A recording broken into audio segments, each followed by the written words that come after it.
أعوذ بالله من الشيطان الرجيم. بسم الله الرحمن الرحيم. سبحان الذي أسرى بعبده ليلا من المسجد الحرام إلى المسجد الأقصى الذي باركنا حوله لنريه من آياتنا إنه هو السميع البصير.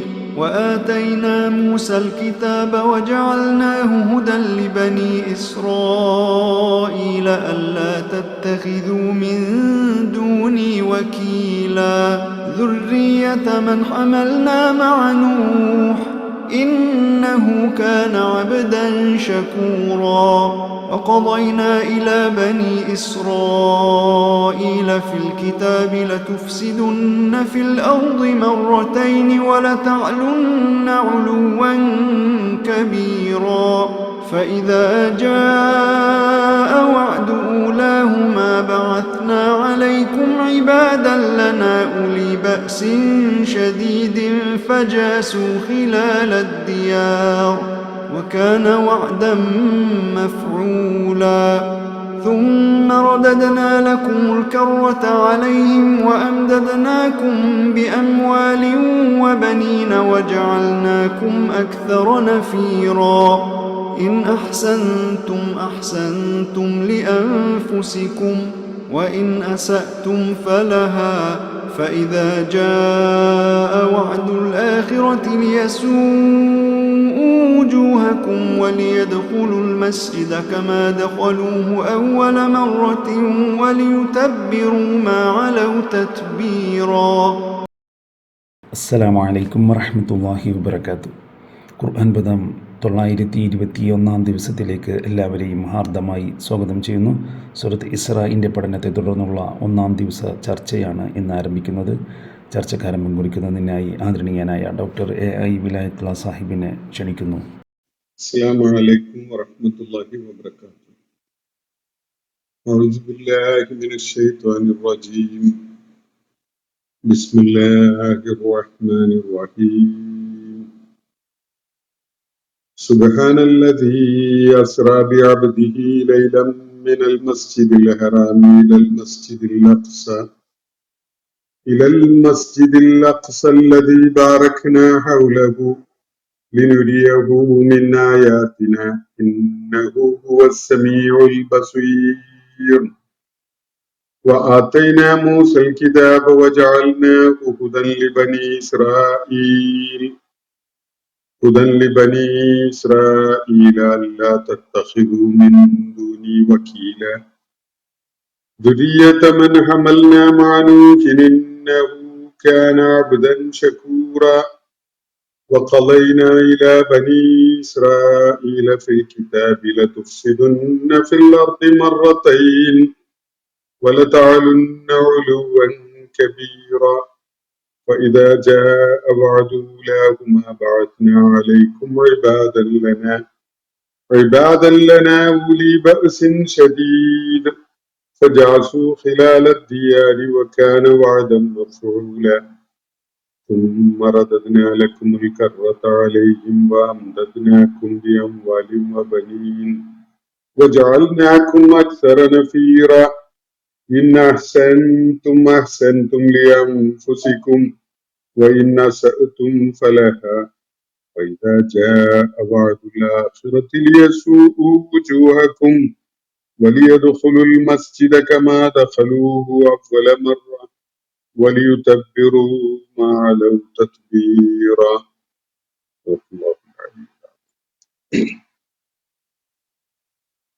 സൂറത്തുൽ ഇസ്രായിലെ ആദ്യത്തെ 6 ആയത്തുകളാണ് ഞാൻ നിങ്ങളെ കേൾപ്പിച്ചിട്ടുള്ളത്. 111 ആയത്തുകളുള്ള മക്കയിൽ അവതരിച്ച ഈ സൂറത്ത് നമ്മൾ അതിൻ്റെ ആദ്യന്തം പഠനം പൂർത്തിയാക്കിയിരിക്കുകയാണ്. അതിനെ തുടർന്നുള്ള ചർച്ചയ്ക്കുള്ള അവസരമാണ് ഇപ്പോ. ചർച്ചയ്ക്ക് വേണ്ടി അതിനുള്ള അവസരത്തിലാണ് നമ്മൾ എത്തി നിൽക്കുന്നത്. ഈ സൂറത്തുമായി ബന്ധപ്പെട്ടുകൊണ്ടുള്ള ചോദ്യങ്ങളോ നിരീക്ഷണങ്ങളോ സംശയ നിവാരണമോ ഒക്കെ ഈ അവസരം ഉപയോഗപ്പെടുത്തിക്കൊണ്ട് നടത്താവുന്നതാണ് എന്ന് അഭിപ്രായപ്പെടുകയാണ്. ഈ സൂറത്തുമായി ബന്ധപ്പെട്ടുകൊണ്ട് ഈ പഠന പ്രക്രിയയിൽ തന്നെ ധാരാളം ചോദ്യങ്ങൾ ഉന്നയിക്കപ്പെട്ടതാണ്. നമ്മൾ ആ ചോദ്യങ്ങളോട് പ്രതികരിക്കുകയും ചെയ്തിട്ടുണ്ടായിരുന്നു. പുതുതായിട്ട് ചോദ്യങ്ങളൊന്നും അയച്ചു കിട്ടിയിട്ടില്ല. ഇനി ആർക്കെങ്കിലും ഈ അവസരം ഉപയോഗപ്പെടുത്തിക്കൊണ്ട് ലൈവായിട്ട് ചോദ്യങ്ങൾ ചോദിക്കാൻ താല്പര്യമുണ്ടെങ്കിൽ ഈ അവസരം ഉപയോഗപ്പെടുത്താം. അല്ലാത്ത നിലക്ക് ചോദ്യങ്ങൾ ചാറ്റ് ബോക്സിൽ അയക്കാൻ ഉദ്ദേശിക്കുന്നവർക്ക് അങ്ങനെയും ചെയ്യാം. ഈ സൂറത്തിന്റെ തുടക്കം ഞാൻ നേരത്തെ സൂചിപ്പിച്ചിട്ടുണ്ടായിരുന്നത് പോലെ ഇസ്രാ മിഅ്റാജ് സംഭവങ്ങളെ പരാമർശിച്ചുകൊണ്ടാണ്. നബി സല്ലല്ലാഹു അലൈഹി വസല്ലം മക്കയിൽ വലിയ പ്രതിസന്ധികൾ നേരിട്ടുകൊണ്ടിരിക്കുന്ന ഹിജ്റയോടടുത്ത ഒരു സന്ദർഭമാണ്. അതിനേക്കാൾ സ്പെസിഫൈ ചെയ്തുകൊണ്ട് പറയുകയാണെങ്കിൽ നബി സല്ലല്ലാഹു അലൈഹി വസല്ലമയുടെ ജീവിതത്തിലെ മക്കയിലെ ജീവിതത്തില് ആമുൽ ഹുസൻ എന്ന പേരിൽ അറിയപ്പെട്ടിരുന്ന ഒരു സന്ദർഭം, ഒരു വർഷം. വലിയ ദുഃഖങ്ങളൊക്കെ ഏറ്റുവാങ്ങേണ്ടി വന്ന ഒരു സന്ദർഭം. ആ ഒരു ഘട്ടത്തിലാണ് ഈ സൂറത്ത് അവതരിക്കുന്നതും അതിന്റെ പശ്ചാത്തലമായി വർത്തിച്ച ആ അനുഭവങ്ങൾ നബി സല്ലല്ലാഹു അലൈഹി വസല്ലമക്ക് ഉണ്ടാവുകയും ചെയ്യുന്നു. അത് ഈ കാര്യങ്ങളൊക്കെ വിശദമായിട്ട് നമ്മൾ ചർച്ചയിൽ കൊണ്ടുവന്നതാണ്. അതുകൊണ്ട് ഞാൻ ആ കാര്യങ്ങളിലേക്കൊന്നും ഇപ്പോൾ കടക്കുന്നില്ല. ഈ അവസരം പ്രയോജനപ്പെടുത്തിക്കൊണ്ട് ചോദ്യങ്ങൾ തന്നെ ആവണമെന്നില്ല, വ്യത്യസ്തമായ വായനകള്, വ്യത്യസ്തമായ നിരീക്ഷണങ്ങള്, ഞാനിവിടെ അവതരിപ്പിച്ചിട്ടുള്ള നിരീക്ഷണങ്ങളോട് യോജിക്കാത്ത ചില നിലപാടുകളോ അല്ലെങ്കിൽ അഭിപ്രായങ്ങളോ ഒക്കെ ഉണ്ടാകാം. അതും ഒക്കെ പങ്കുവെക്കാനുള്ള ഒരു അവസരമായിട്ട് ഇതിനെ കാണാവുന്നതാണ്. അസ്സലാമു അലൈക്കും. വലൈക്കും അസ്സലാം വറഹ്മത്തുള്ളാഹി. വിലാസ് സാഹിബ്, ഞാന് നമ്മളെ ഈ ഇസ്രാ സൂറത്തിന്റെ ആയത്തായത്തിൽ പെട്ട ഒരു പിന്നെ ബാറക്കിന ഹൗലഹു എന്ന് പറഞ്ഞ അതായിട്ടും ബന്ധപ്പെട്ട ഒരു സംശയം അല്ലെങ്കിൽ ഞാനൊരു കാര്യം പങ്കുവെക്കാനേ. കേൾക്കുന്നില്ലേ? ഉണ്ട്, പറഞ്ഞോളൂ. അപ്പൊ അതില് നമ്മള് ഇപ്പൊ ഇതിലെ ഈ ബാറക്കിന ഹൗലഹു എന്ന് പറഞ്ഞത് അത് പവിത്രമാക്കപ്പെട്ട് ബർക്കത്താക്കപ്പെട്ടിരിക്കുന്നു പറഞ്ഞ ആ സ്ഥലം, അത് ഉദ്ദേശം ഒരു 40 ഏക്കറിന്റെ അടുത്ത് വരുന്ന സ്ഥലമാണ്. മസ്ജിദുൽ അക്സന്റെ പരിസര പ്രദേശങ്ങളിൽ പെട്ടെ എൻ്റെ ഒരു അറിവ്. പക്ഷെ അതില് എന്താ വെച്ചാല് നമ്മള് ഇപ്പോ ലോകവ്യാപകമായി തന്നെ ഇപ്പോ ഈ മീഡിയകളും പ്രത്യേകിച്ചും ഇസ്രായേലിന്റെ കൈക്കടത്തിന്റെ ഒക്കെ ഫലമായിട്ട് അത് അവിടുത്തെ ഏത് കാര്യങ്ങൾ വരുമ്പോഴും ഈ മസ്ജിദുൽ അക്സയെ പറ്റി, ഖുദ്സിനെ പറ്റിയുള്ള ഒരു ഇത് വരുമ്പോ അത് ഈ കുബ്ബത്ത് സക്കറയുടെ മുകളിൽ ഉണ്ടാക്കിയ റോക്ക് ഓഫ് ദി ഡോം അത് പ്രൊജക്ട് ചെയ്തിട്ട് അത് മാത്രമാണ് കാണിക്കുന്നത്. അത് എന്ത് വെച്ചാല് മസ്ജിദുൽ അക്സ എന്ന് പറഞ്ഞാല് ഇതാണ് എന്നുള്ള ഒരു ധാരണ ഉണ്ടാക്കിയിട്ട് മസ്ജിദുൽ അക്സക്കെതിരെ ഗൂഢാലോചന സിയോണിസ്റ്റുകൾ എത്രയും മുമ്പ് തുടങ്ങിയതാണ്. അതിന്റെ അകത്ത് ടണൽ ഉണ്ടാക്കലും അതെങ്ങനെയും ഒക്കെ ഇപ്പോ നമ്മള് ഏകദേശം ഇപ്പൊ നമ്മള് ബാബരി മസ്ജിദ് പൊളിച്ചതിന്റെ വേറൊരു രൂപമായിട്ട് അതങ്ങനെ ചെയ്യാൻ. അതുപോലെ ഞാന് കണ്ടിന്യൂ ആയിട്ട് ഈ ക്ലാസ്സുകളിൽ ചിലതൊക്കെ മിസ്സാവാറുണ്ട്. അപ്പൊ അന്നെന്തെങ്കിലും ഇത് സൂചിപ്പിച്ചിട്ടൊന്നുണ്ടോ എനിക്ക് അറിയില്ല. അപ്പോ ഇതില് പറഞ്ഞ ഇസ്രായേൽ പറഞ്ഞത് അത് ആ പരിസര പ്രദേശങ്ങൾ ബാറക്കിന് ആലോ എന്ന് ഞാൻ മനസ്സിലാക്കുന്നുണ്ട്. ഒരു 40-45 ഏക്കറുള്ള മൊത്തത്തിലുള്ള ഒരു സ്ഥലമാണ്. അത് മൊത്തം അള്ളാഹു പവിത്രമാക്കപ്പെട്ടിരിക്കുന്നു, ബർക്കത്താക്കപ്പെട്ടിരിക്കുന്നു. പക്ഷെ അതില് നമ്മള് പലവരുടെയും ധാരണയും പലവരും ഇപ്പോഴും ധരിക്കുന്നത് റോക്ക് ഓഫ് ദി ഡോം ആണ് ശരിക്കുള്ള അതാണ് മസ്ജിദുൽ അക്സ എന്നുള്ളതാണ്. അത് നിങ്ങൾ ഇതിൽ പരാമർശിച്ചിട്ടുണ്ടോ എനിക്ക് അറിയില്ല. കാരണം ഞാൻ മുമ്പ് പറഞ്ഞ പോലെ 1-2 ക്ലാസ് ചില ക്ലാസ്സുകളൊക്കെ ഞാൻ മിസ്സാവാറുണ്ട്. ഓക്കെ, അസ്സലാമു അലൈക്കും. നിങ്ങളെ സൂചിപ്പിച്ചത് നന്നായി. അത് എനിക്ക് അതിനെപ്പറ്റി അത്ര വലിയ ധാരണ ഇല്ല. ഞാനത് അങ്ങോട്ട് യാത്ര ചെയ്തിട്ടില്ലാത്തതുകൊണ്ടും കൂടിയാണ്. നിങ്ങളത് കുറച്ചുകൂടി വിശദമായിട്ട് പറഞ്ഞോളൂ, നല്ലതാണ്, സദസ്സിന് ഉപകരിക്കുക. അതായത് ഞാൻ പറഞ്ഞത് പിന്നെ ഇപ്പൊ നമ്മള് ഇതില് ഈ കാണുന്ന എല്ലാ ഫോട്ടോകളിലും കാണല് ഒരു ഹുബത്ത് സഖറിന്റെ മുകളിൽ ഉണ്ടാക്കിയ ഒരു ഡോമാണ്. ഹുബത്ത് സഖറ എന്ന് പറഞ്ഞത് അതിന്റെ ഉള്ളില് ഒരു പാറ കഷ്ണാണ്. ആ പാറ ഇപ്പോഴും അവിടെ നിൽക്കുന്നുണ്ട്. അത് റസൂൽ സല്ലല്ലാഹു അലൈഹി വസല്ലം അവിടുന്നാണ് പ്രയാണം നടത്തിയത്, പിന്നെ ഇസ്രായേലിന് ശേഷം മേറാജ് നടത്തിയത് എന്നുള്ളത് അത് ഹദീസ് കൊണ്ടൊക്കെ സ്ഥിരപ്പെട്ടതാണ്. പക്ഷെ അതിനെ മാത്രം പ്രൊജക്ട് ചെയ്തുകൊണ്ട് അത് അതിന് ഒരു പ്രത്യേകത, പ്രത്യേകത ഇല്ല എന്നല്ല, പ്രത്യേകത ഉണ്ട്. പക്ഷെ അത് ആണ് അത് ഇപ്പോ നമ്മളിപ്പോ ഇവിടുന്ന് കടന്നു വരുമ്പോ തന്നെ ആദ്യമായിട്ട് കാണുക ഈ ഹുബത്ത് സഹറിന്റെ ഈ റോക്ക് ഓഫ് ദി ഡോം ആണ്. പിന്നെ അവിടുന്ന് കുറച്ച് സ്റ്റെപ്പ് കയറിയിട്ടാണ് ഇപ്പോഴുള്ള ഈ മസ്ജിദുൽ അക്സ ഉള്ളത്. അതൊരു 11 സ്റ്റെപ്പ് 12 സ്റ്റെപ്പ് കയറിയിട്ട് പോകണം. അങ്ങനെ കയറിയിട്ട് അങ്ങോട്ട് പിന്നെ ചെന്നതിന്റെ ശേഷമാണ് ഇപ്പോൾ ഉള്ള പള്ളി ഉള്ളത്. പക്ഷെ പലരും ഈ കുബത്ത് സക്കർ അവിടെയും അതിനുള്ളിൽ കാര്യകാണ്ടൊക്കെ സുന്നത്ത് നിസ്കരിക്കുക, അതിനുള്ളിൽ പ്രത്യേക ഒരു സുന്നത്തായിട്ട് നിസ്കാരം ഉണ്ടോന്നൊന്നും എനിക്കറിയില്ല. അത് അങ്ങനെ ഒരു ഇതുണ്ട്. പക്ഷെ അതിലിപ്പോ നമ്മളതേപോലെ ജോർദാനിലെ ഹുസൈൻ രാജാവ് അതിന്റെ മുകളിൽ ഈ താഴികക്കുടത്തിന് സ്വർണം പൂശി ഒക്കെ ചെയ്ത് അതൊരു പ്രത്യേകമായിട്ടുള്ള ഉണ്ടാക്കിയത്. പിന്നെ അതിന്റെ ശേഷം അത് ഞാൻ പറഞ്ഞ ഈ 11-12 സ്റ്റെപ്പ് കയറിയിട്ട് പിന്നെ പോകുന്നതാണ് ഈ പിന്നെ മസ്ജിദുൽ അക്സ പറഞ്ഞ ഈ പള്ളി. അപ്പൊ ആ പള്ളിന്റെ പരിസര പ്രദേശങ്ങളും ഇതൊക്കെ ഉൾപ്പെട്ടതാണിത് എന്ന് ഞാൻ പറഞ്ഞത്. ഓക്കെ, അസ്സലാമു അലൈക്കും.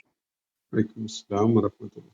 സംഗതി എല്ലാവർക്കും വ്യക്തമായിട്ടുണ്ടാവുമെന്ന് വിചാരിക്കുകയാണ്. മസ്ജിദുൽ അക്സ ആണെന്ന് തെറ്റിദ്ധരിപ്പിക്കുന്ന വിധത്തില് ഖുബത്തു സഹ്റ പ്രൊജക്ട് ചെയ്തുകൊണ്ട് മീഡിയയിൽ കാണിക്കുകയും അതുപോലെ അവിടെ സന്ദർശിക്കുന്ന ആളുകൾക്ക് അങ്ങനെ ഒരു തെറ്റിദ്ധാരണ ഉണ്ടാവാൻ കാരണമാകുന്ന വിധത്തിൽ അതിന് പ്രാധാന്യം കൽപ്പിക്കുകയും ചെയ്യപ്പെടുന്ന ഒരു രീതി നിലവിലുണ്ട്. അത് മസ്ജിദുൽ അക്സ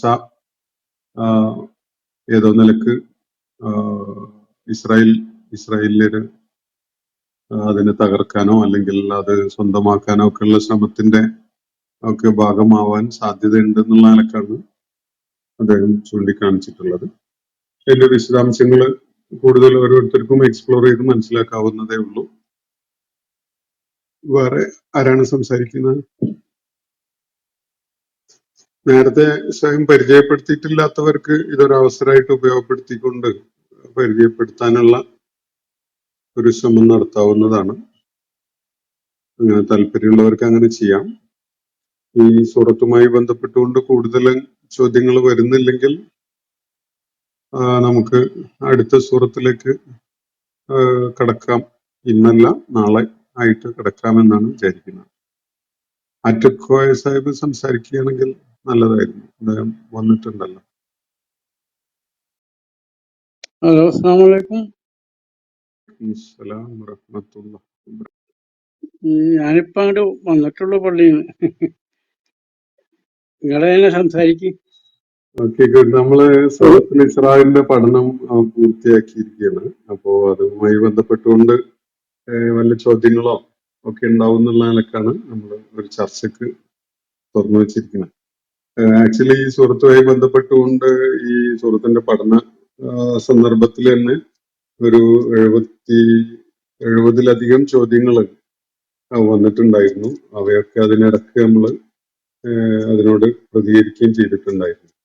അപ്പോ ഒരുപക്ഷെ ഇത് ഫുള്ളി എക്സോസ്റ്റഡ് ആയിരിക്കണം, അതുകൊണ്ടാണ് ചോദ്യങ്ങൾ കൂടുതലായിട്ട് വരാതിരിക്കുന്നത്. എന്തായാലും ഈ സൂറത്തിന്റെ പഠനം പൂർത്തീകരിക്കുന്ന ഈ ഘട്ടം വീണ്ടും ആർക്കെങ്കിലും എന്തെങ്കിലുമൊക്കെ ഉന്നയിക്കാനുണ്ടെങ്കിൽ അതിന് പ്രയോജനപ്പെടുത്താം എന്നുള്ള നിലക്ക് ചർച്ചയ്ക്ക് വേണ്ടി മാറ്റിവെച്ചതാണ്. അപ്പോൾ ആറ്റക്കോയ സാഹിബിന് എന്തെങ്കിലും ആഡ് ചെയ്യാനൊക്കെ ഉണ്ടെങ്കിൽ ഈ അവസരം ഉപയോഗപ്പെടുത്താവുന്നതാണ്. ചോദ്യം ഹമീദ് മേത്ര അയച്ചിരിക്കുന്നത് ഇങ്ങനെയാണ്: മുഹമ്മദ് നബി സല്ലല്ലാഹു അലൈഹി വസല്ലം പ്രബോധനം ചെയ്യപ്പെട്ടത് സത്യവിശ്വാസമായിരിക്കെ വിശ്വാസം സത്യമാണ്, ബോധം സൃഷ്ടിക്കുന്നതിലൂടെ അന്ധവിശ്വാസങ്ങൾക്ക് ഇട നൽകുകയും മനുഷ്യനെ ചൂഷണം ചെയ്യുന്നതിനും ഇടവരുത്തുന്നില്ലേ എന്നാണ് ചോദ്യം. ചോദ്യത്തിന്റെ എന്താണ് അതുകൊണ്ട് ഉദ്ദേശിക്കുന്നത് എന്നുള്ളത് അവ്യക്തത ഉള്ള ഒരവസ്ഥയുണ്ട്. വിശ്വാസം സത്യമാണ്, ബോധം സൃഷ്ടിക്കുന്നതിലൂടെ അന്ധവിശ്വാസങ്ങൾക്ക് ഇട നൽകുകയും മനുഷ്യനെ ചൂഷണം ചെയ്യുന്നതിനും ഇടവരുത്തുന്നില്ലേ എന്നാണ് ചോദ്യം. വ്യക്തമല്ല അതെന്താണ് ഇത് ഉദ്ദേശിച്ചെന്നുള്ളത്. ഹമീദ് മാത്ര സാഹിബ് ഒന്ന് സംസാരിക്കാൻ പറ്റുമെങ്കിൽ. സത്യമാണെന്ന ബോധം, വിശ്വാസം സത്യമാണെന്ന ബോധം സൃഷ്ടിക്കുന്നതിലൂടെ. അതുകൊണ്ടും ചോദ്യത്തിന്റെ ഡയറക്ഷൻ എന്താണെന്ന് മനസ്സിലാവണല്ലേ. അസ്സലാമു അലൈക്കും. വലൈക്കും അസ്സലാം വറഹ്മത്തുള്ളാഹി വബറകാതുഹു. അല്ല, ഞാൻ വിശ്വാസവും സത്യവും രണ്ടാണെന്ന് കാണുന്ന ഒരാളാണ്. അതുകൊണ്ടാണ് ആ ചോദ്യം ചോദിച്ചത്. എന്ന് വെച്ച് കഴിഞ്ഞാൽ സത്യവിശ്വാസവും വിശ്വാസവും രണ്ടാണെന്ന് കാണുന്ന ഒരാളാണ്. അപ്പോ നബി പ്രബോധനം ചെയ്തിട്ടുള്ളത് സത്യവിശ്വാസമാണ്. പക്ഷേങ്കിൽ പ്രബോധനങ്ങൾ മുഴുവൻ ചിലപ്പോഴൊക്കെ വിശ്വാസം സത്യമാണെന്ന ഒരു ബോധം സൃഷ്ടിക്കലുണ്ട്. അതിൽ നിന്നാണ് അന്ധവിശ്വാസങ്ങൾ, അതായത് മനുഷ്യന്റെ ശരിയായ ബോധങ്ങളെ നിരാകരിക്കപ്പെടുന്ന ബോധങ്ങൾ സൃഷ്ടിക്കപ്പെടുന്നതെന്നാണ് ഞാൻ മനസ്സിലാക്കുന്നത്. അതുകൊണ്ടാണ് ഞാൻ ആ ചോദ്യം ചോദിച്ചതിന്റെ കാരണം. ഇത് ഈ സൂറത്തിന്റെ ഭാഗമായിട്ടുള്ള ഒരു ആയത്ത് നമ്മൾ ഏകദേശം സൂറത്തിന്റെ അവസാനത്തിൽ വായിക്കുകയുണ്ടായി. ആ ആയത്ത് ഞാൻ ഒന്നുകൂടി നിങ്ങളെ കേൾപ്പിക്കാം. വബിൽ ഹഖി അൻസൽനാഹു വബിൽ ഹഖി നസൽ എന്ന് പറഞ്ഞു. ഖുർആനെ പരാമർശിച്ചുകൊണ്ടാണ് അള്ളാഹു ഇത് പറയുന്നത്. സത്യം ഉയർത്തിപ്പിടിക്കുന്ന വിധത്തിലാണ് നാം ഇതിനെ അവതരിപ്പിച്ചിരിക്കുന്നത്. സത്യാധിഷ്ഠിതമായിട്ട് തന്നെയാണ് അത് അവതരിക്കുകയും ചെയ്തിരിക്കുന്നത് എന്ന് പറഞ്ഞുകൊണ്ടാണ്. അപ്പോ ഖുർആൻ മുന്നോട്ട് വെക്കുന്നത്, നബി സല്ലല്ലാഹു അലൈഹി വസല്ലം പഠിപ്പിച്ചിട്ടുള്ളത് മുഴുവൻ കാര്യങ്ങളും സത്യത്തിൽ അധിഷ്ഠിതമായതാണ്, സത്യം ഉയർത്തിപ്പിടിക്കുന്ന വിധത്തിലുള്ളതാണ്.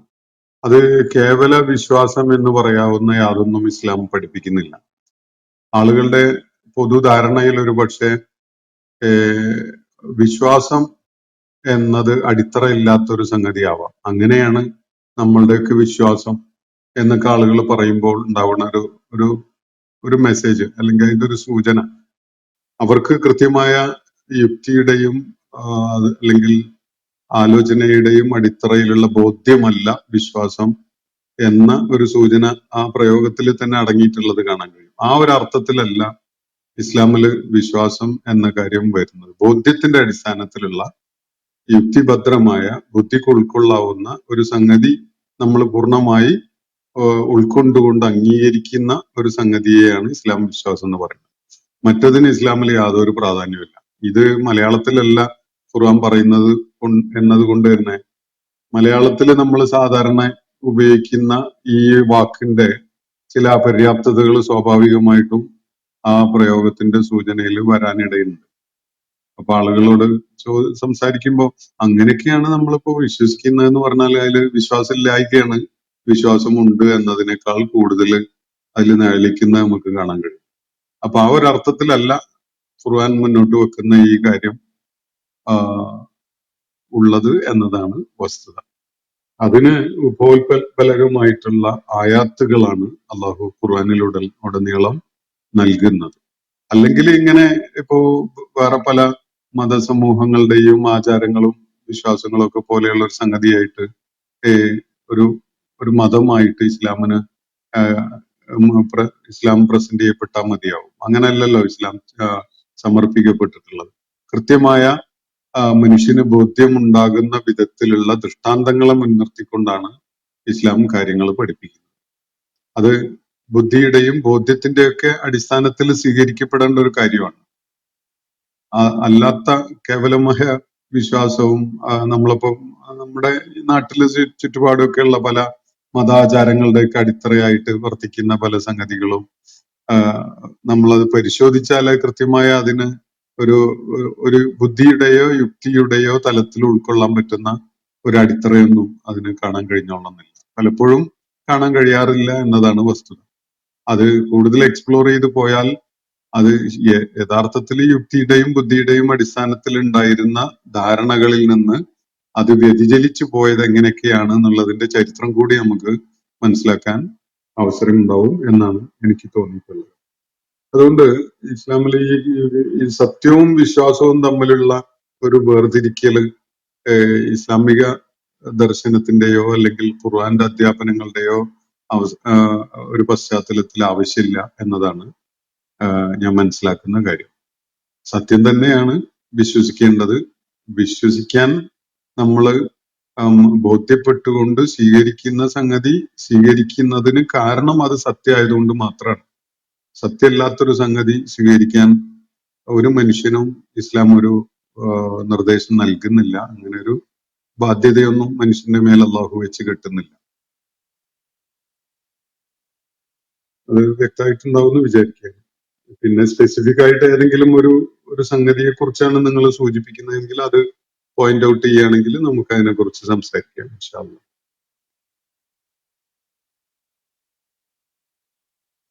അല്ല, ഞാൻ സാഹിബിന്റെ നമ്പർ ഒന്ന് കിട്ടുകയാണെങ്കിൽ പേഴ്സണലായിട്ട് സംസാരിക്കാൻ ഇഷ്ടപ്പെടും. കുഴപ്പമില്ല, നോട്ട് ചെയ്ത് വെച്ചോളൂ. 96459435. ഞാൻ ചാറ്റ് ബോക്സിൽ ടൈപ്പ് ചെയ്തിടാം. ഓക്കെ. അത് ചാറ്റ് ബോക്സില് സാഹിബ് ഇട്ട് കഴിഞ്ഞാൽ പബ്ലിക്കിന് പോകുന്നതുകൊണ്ട് ബുദ്ധിമുട്ടുണ്ടാവും. കുഴപ്പമൊന്നുമില്ല, അത് കുഴപ്പമില്ല. എന്റെ സെർച്ച് ചെയ്താൽ കിട്ടുന്ന നമ്പറാണ് 9645943532. അതിൽ വാട്സപ്പ് ചെയ്താൽ മതി. ഓക്കെ. കാരണം ഫോൺ കോൾ ആവുമ്പോൾ ചിലപ്പോൾ ഞാൻ ഡ്യൂട്ടിയിലൊക്കെ ആയിരിക്കും. വാട്സപ്പ് ആയാലും എനിക്ക് ഫ്രീ ആവുമ്പോൾ അതിന് പ്രതികരിക്കാൻ കഴിയും. അതുകൊണ്ടാണ് അങ്ങനെ പറയുന്നത്. ഇനി ഈ സൂറത്തുമായി ബന്ധപ്പെട്ടുകൊണ്ട് എന്തെങ്കിലും സ്പെസിഫിക് ആയിട്ടുള്ള ചോദ്യങ്ങൾ ആർക്കെങ്കിലും ഉണ്ടെങ്കിൽ നമ്മളൊരു വാട്സപ്പ് ഗ്രൂപ്പ് ഉണ്ടല്ലോ, ഖുർആൻ ഡിസ്കഷൻ ഫോറം എന്ന് പറഞ്ഞിട്ട്, അതില് അയച്ചാൽ മതി. ഇൻഷാ അല്ലാഹ് ഞാനത് നമുക്ക് നാളത്തെ സെഷനിൽ അവ യോട് പ്രതികരിക്കാൻ ശ്രമിക്കാം ഇൻഷാ അല്ലാഹ്. നാളെ ഒരു സെഷൻ കൂടി വേണമെങ്കിൽ ഇതിന് മാറ്റിവെക്കാം. ഈ ഒരു ഇന്ററാക്ഷൻ പ്രോസസ്സിന് സാധിക്കുകയാണെങ്കിൽ മറ്റന്നാള് ഇൻഷാ അല്ലാഹ് സൂറത്തുൽ കഹ്ഫിന്റെ പഠനം നമുക്ക് ആരംഭിക്കാം. 18ാമത്തെ സൂറത്തുൽ കഹ്ഫാണ്. നമ്മുടെയൊക്കെ നിത്യജീവിതത്തിൽ വളരെയേറെ നമുക്ക് പാരായണം ചെയ്യാനൊക്കെ അവസരം ഉണ്ടാവുന്ന സൂറത്ത് എന്നുള്ള നിലക്ക് അതിന്റെ ആഴത്തിലുള്ള ഒരു വായന നമുക്ക് ഏറെ പ്രയോജനം ചെയ്യുമെന്നാണ് ഞാൻ മനസ്സിലാക്കുന്നത്. അപ്പോ ഇന്നത്തെ സെഷൻ ഞാൻ വൈൻഡപ്പ് ചെയ്യാം എന്ന് കരുതുകയാണ്. അള്ളാഹു നമ്മെ എല്ലാവരെയും അനുഗ്രഹിക്കുമാറാവട്ടെ. വാഖിറു ദഅ്വാനാ അനിൽ ഹംദുലില്ലാഹി റബ്ബിൽ ആലമീൻ. അസ്സലാമു അലൈക്കും വറഹ്മത്തുള്ളാഹി വബറകാതുഹു. ഇന്നത്തെ ഖുർആൻ പദം ഇവിടെ സമാപിക്കുന്നു. ഖുർആൻ പദത്തിൽ പങ്കെടുത്ത എല്ലാവർക്കും അള്ളാഹു അർഹമായ പ്രതിഫലം നൽകി അനുഗ്രഹിക്കട്ടെ. വആഖിറു ദഅ്വാനാ അനിൽ ഹംദുലില്ലാഹി റബ്ബിൽ ആലമീൻ. അസ്സലാമു അലൈക്കും വറഹ്മത്തുള്ളാഹി വബറകാതുഹു.